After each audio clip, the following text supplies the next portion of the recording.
ITR म्हणजे income tax return. सरकारला ITR भरून आपण सांगतो की माझे एवढे इन्कम आहे, माझा एवढा टॅक्स बनतो. नॉर्मल आयटीआर मित्रांनो ड्यू डेटच्या पूर्वी भरू शकता. त्यानंतर तुम्ही बिलेटेड आयटीआर हा भरू शकता. भरलेल्या आयटीआरला तुम्ही चेंज करण्यासाठी रिवाइज रिटर्न हा भरू शकता.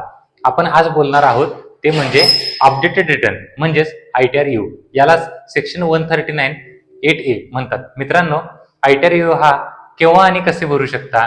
असेसमेंट इयर पूर्ण झाल्यानंतर 48 महिन्यापर्यंत म्हणजेच 4 वर्षापर्यंत तुम्ही आयटीआर यू हा भरू शकता.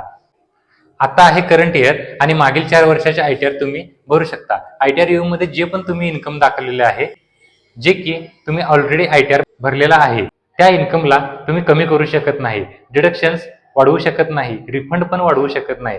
जर तुम्ही आयटीआर भरलेला नसेल तर आयटीआर यू मध्ये तुमचे कोणते तरी चलन भरलेले असले पाहिजे. जसं की 1000 रुपये लेट फी का असेना, तेव्हाच तुम्ही आयटीआर यू हा भरू शकाल. तसेच तुमची सेक्शन 148 ची नोटीस, 143(2) ची कोणतीही नोटीस ओपन असेल तर हा आयटीआर यू भरू शकत नाही. तुम्हाला पण आयटीआर संबंधी काही हेल्प हवी असल्यास दिलेल्या नंबरवरती संपर्क साधू शकता. धन्यवाद.